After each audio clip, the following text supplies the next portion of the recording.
नमस्कार मित्रांनो, स्वागत आहे तुमचं सगळ्यांचं आपल्या लाडक्या युट्यूब चॅनलमध्ये. तर व्हिडिओवरती नसाल तर व्हिडिओ लाईक करायला विसरू नका आणि चॅनलला सबस्क्राईब करून सोबतचं बेल नोटिफिकेशन ऑन करायला विसरू नका आणि हा व्हिडिओ शेवटपर्यंत नक्की बघा. स्वानंदीने वाजवली चक्क मल्लिकाच्या कानाखाली, तर दुसरी समर काढणार मल्लिकाला लाथ देऊन त्या घराच्या बाहेर. तर चला जाणून घेऊया संपूर्ण अपडेट, त्यासाठी व्हिडिओ शेवटपर्यंत बघा.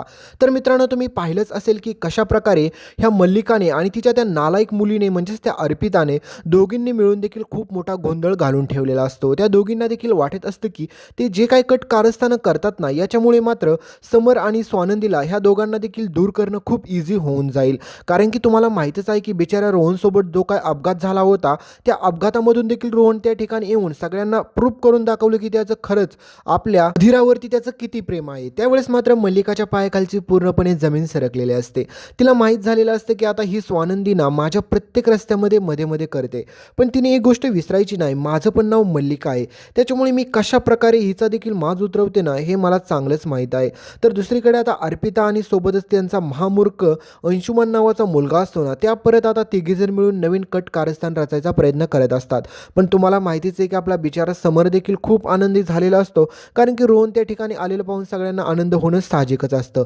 पण मित्रांनो, आता जे काही घडलेलं असतं त्यापुढे जे काही घडणार आहे हे खूप भयानक असतं. कारण की तुम्हाला माहितीच आहे की ही मल्लिका खूप जबरदस्त डोकं लावते आणि म्हणते की आता रोहनचा अपघात झालाय याची खबर तर रोहनच्या घरी अजिबात देखील नसेल. पण त्याच वेळेस मात्र ती ठरवते की रोहनच्या आईला इथे बोलून घेते, त्यामुळे इथे जर तिने तमाशा केला ना तर खूप बेस्ट होऊन जाईल.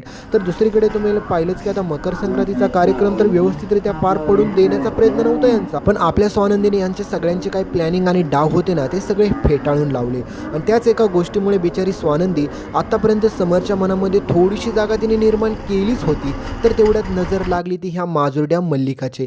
तर आता त्या ठिकाणी मात्र तुम्ही पुढे पाहाल की आता रोहनची आई त्या ठिकाणी येते आणि खूप भयंकर असा तमाशा करते.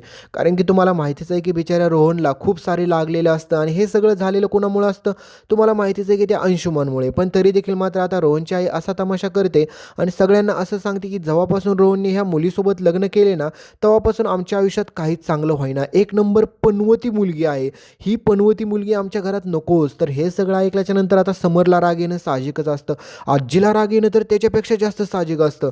आणि भयानक गोष्ट ही घडते मित्रांनो की रोहनला सगळ्यात जास्त राग येतो आणि आपल्या स्वानंदीला पण खूप वाईट वाटतं. कारण की आईने जे काही हे सगळं बोललं ना, हे सगळं स्वानंदीला खूप म्हणजे एवढं वाईट वाटतं. स्वानंदी म्हणते की आई हे काय करते तू, या सगळ्या सिच्युएशनला तुला हे सगळं बोलणं योग्य शोभत नाही.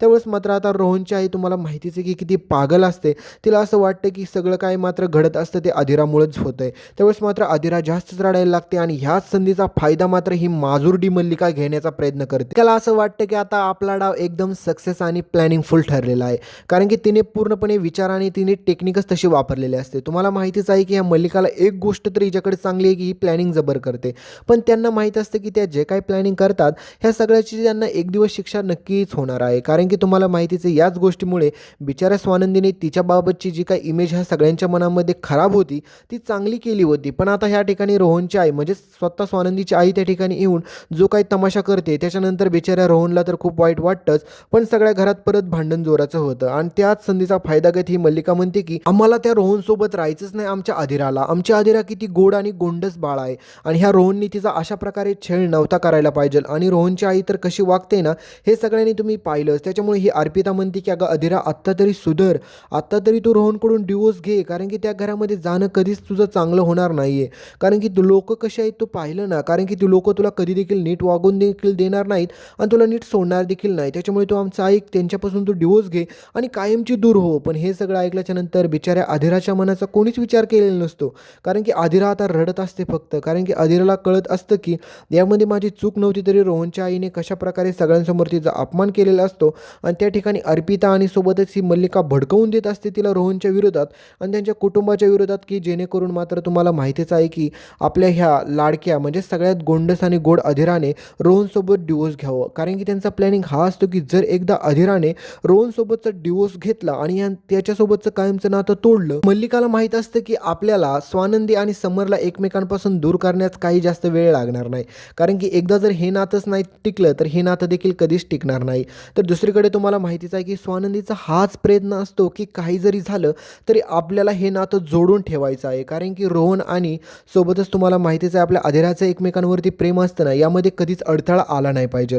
तर आता मित्रांनो, त्याच गोष्टीसाठी आपली स्वानंदी जबर युक्ती लावते, कारण की तिला एक गोष्ट कळते की रोहनचा अपघात झाला हे सगळं ठीक आहे, पण या सगळ्याच्या पाठीमागे कोण आहे. कारण की आत्तापर्यंत बिचाऱ्या स्वानंदीने खूप सारे प्रयत्न केलेले असतात की यांना एक्सपोज करण्याचे, पण हे अजूनपर्यंत आपल्या स्वानंदीला यश आलेलं नसतं. आणि त्याच्यामुळेच तुम्हाला माहितीच आहे की समर आणि स्वानंदीमध्ये सारखी भांडणं देखील होत असतात. आणि याला मेन जबाबदार असते ही मल्लिका, कारण की ह्या मल्लिकाने आत्तापर्यंत त्या घरामध्ये तिचे खायचे दात दाखवलेले आहेत, पण तिचे खरे दात कोणालाच दाखवलेले नाहीत.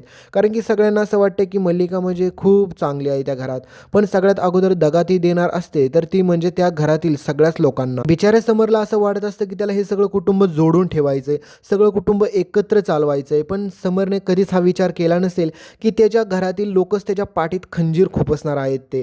कारण की आता पुढे जे काय घडणार आहे हे सगळं समरच्या तर डोक्याच्या बाहेरचाच विषय होणार आहे. तर मित्रांनो, आता आपली स्वानंदी खूप जबरदस्त युक्ती लावते आणि रोहनच्या मदतीने आता त्या दोघांना एकत्र आणण्याचा प्रयत्न करते. कारण की रोहनला ती खूप समजावून सांगते आणि म्हणते की आईने ज्या काही गोष्टी केल्या ना, तमाशा केला, आपल्या अधीराला जे जे काही बोलली, पण तुझ्या मनामधून अधीराबाबतचं कोणतंच प्रेम कमी होऊन देऊ नको. कारण की तुमच्या दोघांना एकत्र आणण्याचाच आम्ही प्रयत्न करू आणि तुम्ही दोघं जर एकत्र राहिला तरच आम्ही एकत्र राहू शकतो. कारण की तुम्हाला माहितीच आहे मित्रांनो, अधीरा आणि रोहनवरतीच डिपेंड पूर्णपणे असतं की समर आणि स्वानंदी एकत्र राहणार का नाही आहे. तर आता समरला साहजिकच आहे राग येणं, कारण की त्याला वाटतं की जे काय मात्र स्वानंदीच्या आईने त्या ठिकाणी येऊन तमाशा केला त्याच्यामुळेच हे सगळं काय घडलं. त्याच्यामुळे आता बिचाऱ्या समरला देखील खूप राग येतो. समर देखील स्वानंदीला म्हणतो की हे सगळं तुमच्यामुळे झालेलं आहे, परत माझ्या आयुष्यामध्ये आणि माझ्या कुटुंबामध्ये नाक खुपसायची काहीच गरज नाही, आणि झाली ती तुमची मदत खूप झाली मला.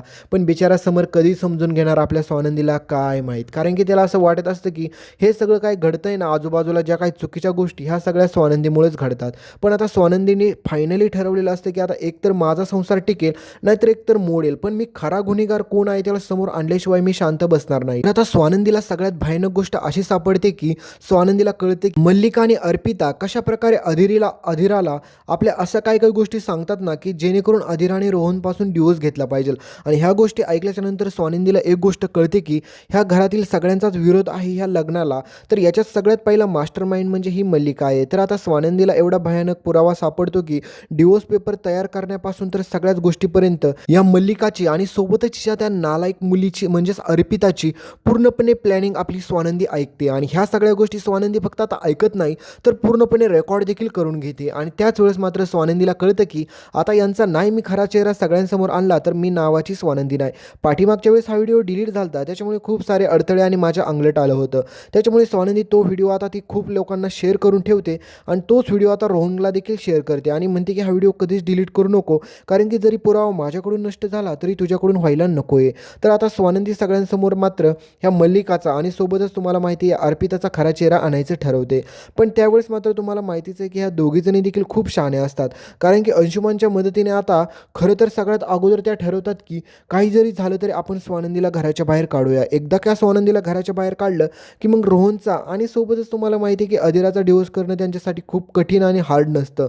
पण त्याच्या अगोदर आपली स्वानंदी देखील मास्टर माइंड असते. म्हणते की मला ह्या घराच्या बाहेर काढण्याच्या अगोदर मला सगळ्यात अगोदर ह्या घरात म्हणजे समर सरांसमोर आणि आजीसमोर ह्यांचा खरा काही चेहरा आहे तो आणला पाहिजे. स्वानंदी ही खूप मास्टर माइंड असा प्लॅनिंग बनवते आणि स्वानंदीला माहीत असतं की काही जरी केलं तरी मल्लिकाला आणि अर्पिताला अडकवून ह्या अंशुमनला त्याच्या पापाची शिक्षा द्यायचीच. तर मित्रांनो, स्वानंदीचं या प्लॅनिंगला आता फायनली यश भेटणार आहे, कारण की तिने स्वप्नात देखील विचार केला नसेल की तिने जे काही ठरवलंय हे सगळं ॲक्च्युअलमध्ये एक्झिक्यूट होईल. तर दुसरीकडे तुम्ही पाहचाल की आता समर सरांसमोर आता सगळं काही स्वानंदी खरं सत्य घेऊन येते ह्या मल्लिकाचं आणि सोबतच अर्पिताचं. त्यावेळेस मात्र अंशुमनबाबतची देखील मोठी खबर मात्र स्वानंदीच्या हाती लागते. तर स्वानंदी आता ठरवते की सगळे पुरावे गोळा करून आजी आणि तुम्हाला माहितीच आहे की सोबत आपल्या समोर सगळं काही सत्य घेऊन यायचं, हे सगळं स्वानंदीचं प्लॅनिंग असतं. आणि तिच्या ह्या सगळ्या काही प्लॅनिंगला आता फायनली यश येणार आहे, कारण की तिने एवढे दिवस जे काही प्रयत्न केले होते त्या सगळ्याला आत्तापर्यंत यश आलं नव्हतं. तर मित्रांनो, आता ज्यावेळेस मात्र स्वानंदी सगळे काही पुरावे साबित करते त्यावेळेस मात्र आता समरला हे देखील समजतं की आत्तापर्यंत जेवढे काही कट कारस्थाने झाले होतं या सगळ्याच्या पाठीमागे हा अंशुमानच होता. त्यावेळेस मात्र समर पुढचा मागचा विचार न करता ह्या अंशुमानचं सगळ्यांसमोर थोबाड थोबाड फोडतो आणि त्यावेळेस मात्र स्वानंदीला खरं तिने केलेल्या कामाचं आणि कष्टाचं चीज झाल्यासारखं वाटतं. तर दुसरीकडे ही माजुरडी मल्लिका समरला हेच सांगत असते की परत तू ह्या बाईवरती विश्वास ठेवला, हिने आपलं घर तोडण्याचा प्रयत्न केला समर, तरी देखील तू हिच्यावरती विश्वास ठेवतो, ही सगळ्यात मोठी तुझी चूक ठरेल समर, लक्षात घे माझं. त्यावेळेस मात्र समर म्हणतो की काकू मला कळतंय आता कोणावरती विश्वास ठेवायचा आणि कोणावरती ठेवायचा नाही, कारण की आमच्याकडे सगळे काही पुरावे आहेत आणि मला सगळे काही स्वानंदीने पुरावे दाखवले, त्याच्याचमुळे मी हे सगळं काही करतोय. अजून तर थांबा, अजून तुमच्या सगळ्यांची वरात देखील मला काढायची आहे. तर मित्रांनो, ह्या मल्लिकाने आणि सोबत अर्पिता अंशुमानने ठरवलेलं असतं की राजवाड्यांचा सगळा काही पैसा लुबडायचा, पण आता घडतं सगळं काय उलटंच. आता त्यांना रस्त्यावरती भीक मागायची वेळ मात्र समर आपला घेऊन येतो, कारण की आजी आणि समोर स्वानंदीने खरा चेहरा तर घेऊन आलीच, पण त्यासोबत आता समरकडे एवढे भक्कम असे पुरावे ह्या स्वानंदीने दिलेले असतात ना, त्याच्यामुळे मात्र आता समर हा स्वतःच्या हाताने लात मारून मात्र ह्या मल्लिकाला घराच्या बाहेर काढतो आणि अंशुमानला पोलिसांच्या ताब्यात देतो. दुसरीकडे बिचाऱ्या आदिराचा संसार जो काही यांनी रस्त्यावरती आणायचा प्रयत्न केलेला असतो, तो देखील आता आपली समर आणि स्वानंदी दोघे मिळून देखील त्या संसाराला सुखरूप परत त्याच वळणावरती घेऊन येतात. कारण की तुम्ही पाहिलंच की रोहनचं किती आपल्या आदिरावरती प्रेम असतं आणि आदिराचं देखील रोहनवरती खूप सारं प्रेम असतं, पण ह्या मल्लिकाने जो काही मास्टर प्लॅनिंग खेळायचा प्रयत्न केलेला असतो ना, हा सगळा आता तिच्याच अंगलट आलेला आहे. त्याच्यामुळे आपल्या बिचाऱ्या आदिरा आणि रोहनची लव्ह स्टोरी काय आता संपणार नाही, कारण की ते दोघंजण देखील आता परत एकत्र येणार आहेत आणि त्यांना एकत्र आणण्याचं काम मात्र तुम्हाला माहितीच आहे, क्लिप समीर आणि दुसरीकडे आपली स्वानंदी करणार आहे. तर ह्या माजुरडे आता अंशुमानचा आणि सोबतच ह्या अर्पिताचा चांगल्याच प्रकारचा माज आपल्या शेवटी स्वानंदीने मोडलेलाच आहे. तर दुसरीकडे ह्या मल्लिकाला समोर स्वतःच्या हाताने लात मारून घराच्या बाहेर काढताना हे सगळं तुम्हाला पुढे पाहायला भेटेल. तोपर्यंत व्हिडिओला लाईक करा आणि चॅनलला सबस्क्राईब करायला विसरू नका. आणि मित्रांनो, पुढची अपडेट तुम्हाला कशी वाटली हे कमेंटमध्ये सांगायला विसरू नका आणि पाहायला विसरू नका दररोज रात्री 9 वाजता आपल्या चॅनलवरती. धन्यवाद.